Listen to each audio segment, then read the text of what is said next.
Kenapa mereka bisa menaiki tangga sampai 7 lantai, padahal mereka sudah tua? Apakah mereka kuat untuk naik turun tangga seperti itu setiap hari? Mereka melihat ada sosok wanita yang menangis di jendela mereka, guys. Risma si Pera ini terheran-heran karena benar-benar mereka tidak menemukan di mana sekelumpulan anak-anak yang tadi berlarian, guys. Mereka melihat dua sosok pocong lagi duduk-duduk di sofa. Dia melihat neneknya di dalam kamar sedang duduk di tempat tidur, guys, dan di depannya itu ada sesajen. Hai guys, assalamualaikum warahmatullahi wabarakatuh. Apa kabar kalian hari ini? Aku doakan kalian selalu sehat, bahagia, dan pastinya selalu dilindungi oleh Allah Subhanahu wa Ta'ala. Amin. Bagi yang baru pertama kali nonton video YouTube aku, perkenalkan nama aku Cia, dan ini adalah video keempat aku. Jadi pastikan kalian bantu support aku dengan cara subscribe, komen, share, dan jangan lupa like-nya ya. Terima kasih. Pada segmen kali ini, aku akan menceritakan kisah mistis dan pengalaman horor orang-orang yang pernah mengalaminya, guys. Dan pastinya kisah ini sudah mereka bagikan ke media sosial. Nah, seperti apa kisahnya? Mari kita bahas.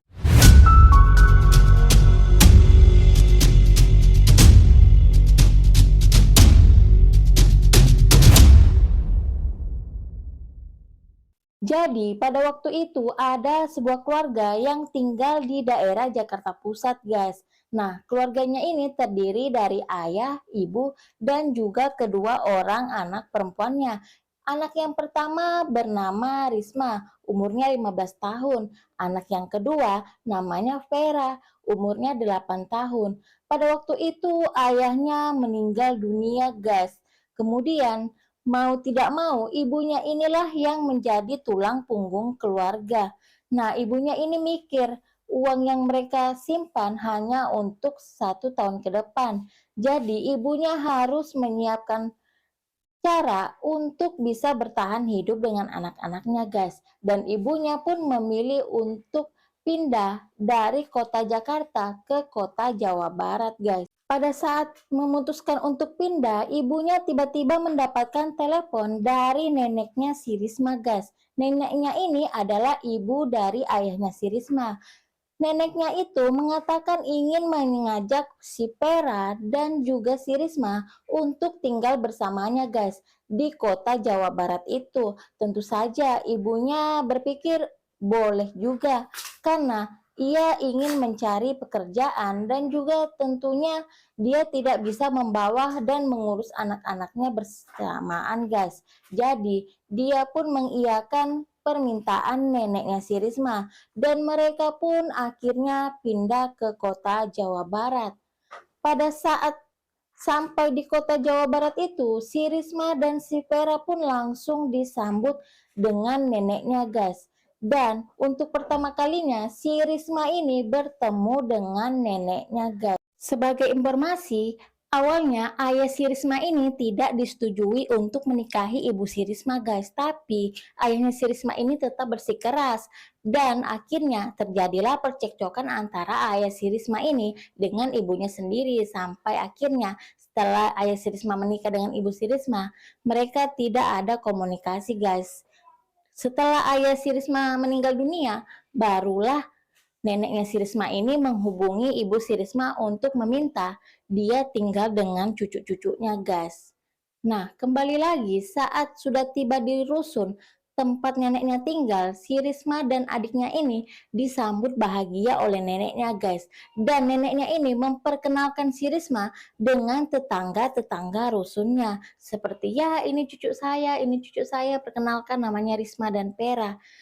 Saat mereka mulai menaiki tangga, si Risma ini berpikir kenapa yang tinggal di rusun itu orang-orang tua, guys.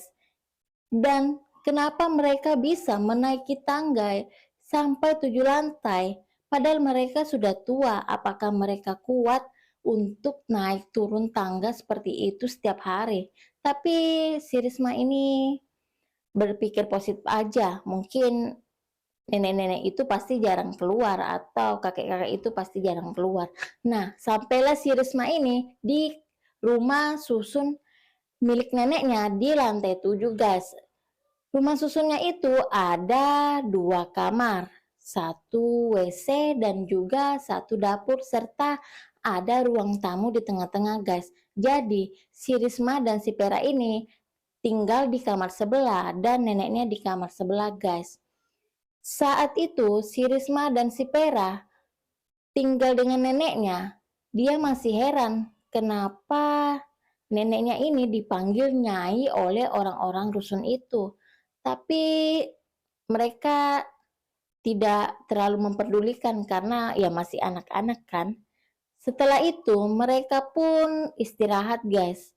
Si Risma dan si Pera ini karena mereka kecapean habis perjalanan jauh. Nah, saat sore harinya mereka terbangun dari tidurnya, guys. Dan mereka memutuskan untuk pergi keluar melihat-lihat di sekitaran rumah susun itu, guys. Si Risma dan si Pera ini pun keluar dari rumah neneknya, guys. Saat itu mereka melihat ada sekumpulan anak-anak lagi berlarian, guys, sambil tertawa-tawa. Mereka pun melihat anak-anak itu pastinya ingin bergabung untuk bermain, guys, karena kelihatannya anak-anak itu sepantaran usianya dengan mereka, ya sekitar 8, 10, 11 tahun lah. Nah, si Risma dan si Pera ini pun mengikuti kemana arah anak-anak itu pergi. Ternyata anak-anak itu pergi dari lantai bawah dan naik tangga berlarian menuju lantai atas, guys. Si Risma dan si Pera ini cepat-cepat mengikuti langkah-langkah anak itu. Tapi sampai di atas, guys, mereka tidak melihat anak itu, guys. Dan dia tetap mencari, lalu dia mendengar lagi anak-anak itu berlarian ke atas. Mereka pun sampai ke lantai 10, guys. Dan si Risma, si Pera ini terheran-heran karena benar-benar mereka tidak menemukan di mana sekelumpulan anak-anak yang tadi berlarian, guys. Saat mereka mencari anak-anak yang tadi berlarian, tiba-tiba ada sebuah pintu rusun yang terbuka, guys. Dan ternyata adalah seorang bapak-bapak. Bapak-bapak itu marah kepada si Risma dan si Pera. Kenapa mereka berkeliaran di lantai yang paling tinggi di rusun itu?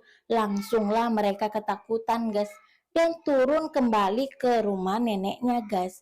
Nah, pada malam harinya saat ingin mereka tidur, mereka melihat ada sosok wanita yang menangis di jendela mereka, guys. Tentu saja mereka ini ketakutan, guys. Dan saat mereka berlari ke ruang tamu, betapa kagetnya mereka, guys. Mereka melihat dua sosok pocong lagi duduk-duduk di sofa. Tentu saja mereka tambah menggigil dan ketakutan, guys. Tapi mereka pun memberanikan diri melewati pocong yang di ruang tamu itu untuk pergi keluar rumah, guys, meminta pertolongan. Nah, saat mereka berlari ke bawah, mereka pun menemukan tetangga dari neneknya ini dan mereka menceritakan apa yang terjadi kepada mereka. Tentu saja tetangganya ini bertanya-tanya, mana neneknya sampai mereka bisa ketakutan seperti itu, guys. Nah, saat si Risma ini lagi sendirian di rumah neneknya, dia pun memutuskan untuk pergi keluar, guys, dan dia turun ke bawah mencari penjual makanan yang bisa ia makan. Nah, pas lagi ada tukang bakso, dia pun membeli bakso itu, guys, sambil bercerita dengan si tukang baksonya. Nah, tukang baksonya itu tanya, kamu anak baru ya di sini? Terus si Risma bilang, iya, aku baru datang dari Jakarta. Terus si Risma pun bertanya sama si tukang bakso, kok sepi ya? Biasanya di sini banyak anak-anaknya. Terus si tukang bakso bilang, ya karena mungkin lagi sekolah, Neng. Tapi kamu tinggal sama siapa ya di rusun ini? Terus si Risma ini ceritalah tentang rumah neneknya dan nama neneknya yang dipanggil Nyai. Terus si tukang bakso ini kaget, guys, dan merasa ada sedikit aneh. Dia pun segera beritahukan kepada si Risma, Neng gak usah bayar deh, baksonya abang kasih gratis. Nah, si Risma ini heran, kok dikasih gratis, kenapa nggak bayar? Terus bilangnya Si tukang bakso, "Iya nggak apa-apa, soalnya nenek kamu sering bantuin aku juga." Nah, sampai situ si Risma pun kembali ke rumah neneknya, guys. Nah, saat si Risma kembali ke rumah neneknya itu di atas, keesokan harinya dia mendapati banyak sekali orang yang datang ke rumah neneknya, guys. Dia pun heran banget karena rumah sekecil itu ngapain ada banyak orang yang datang, dan ternyata orang yang silih berganti itu menemui neneknya di dalam kamar itu, guys. Dan si Risma ini dilarang sama neneknya untuk keluar dari kamar selama ada tamu-tamu yang datang. Tentu saja si Risma ini nurutin aja karena nggak mau kena marah neneknya. Tapi saat itu dia lagi kebelet pipis, guys, dan dia mencoba untuk keluar dari kamar dan mengintip, ternyata masih banyak orang.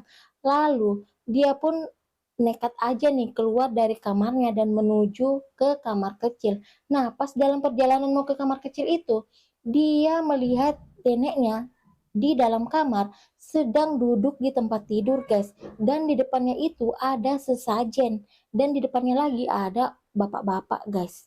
Nah, dari situ si Risma pun berpikiran kalau ternyata selama ini neneknya itu adalah dukun, guys. Makanya ia dipanggil Nyai. Karena pernah satu ketika dia melihat isi kamar neneknya, guys. Saat neneknya lupa mengunci pintu kamarnya. Di sana Risma melihat banyak sekali sesajen dan juga ada lukisan perempuan berambut panjang yang berpakaian seperti pakaian kerajaan, guys. Nah, dari situ si Risma pun mulai panik dan ketakutan. Dia pun memutuskan untuk pergi dari rumah neneknya dan mencari di mana tempat tinggal ibunya, guys. Meskipun saat itu dia tidak punya alamat ibunya, dia pun nekat keluar dari rumah neneknya, guys. Nah, guys, itu adalah pengalaman horor dari seseorang yang bernama Risma, di mana ia diganggu oleh makhluk halus di rumah neneknya, guys. Dan saat si Risma ini keluar dari rumah neneknya, dia tinggal bersama seseorang bernama Tante Leli sampai ia lulus SMA dan ia bekerja. Karena ibunya telah menikah lagi, guys, dan mempunyai keluarga baru. Nah, sekian dulu cerita horor dari aku, guys. Buat kalian yang punya pengalaman atau cerita horor yang kalian alami atau teman-teman kalian alami atau orang terdekat kalian alamin, kalian bisa kirimkan email ke aku ke ciaqueen@gmail.com buat kalian yang mau pengalaman dan cerita horor kalian dibacain sama aku, guys. Oke, terima kasih guys sudah nonton video aku, dan jangan lupa bantu support aku dengan cara subscribe, komen, share, dan jangan lupa like-nya ya. Terima kasih. Dadah.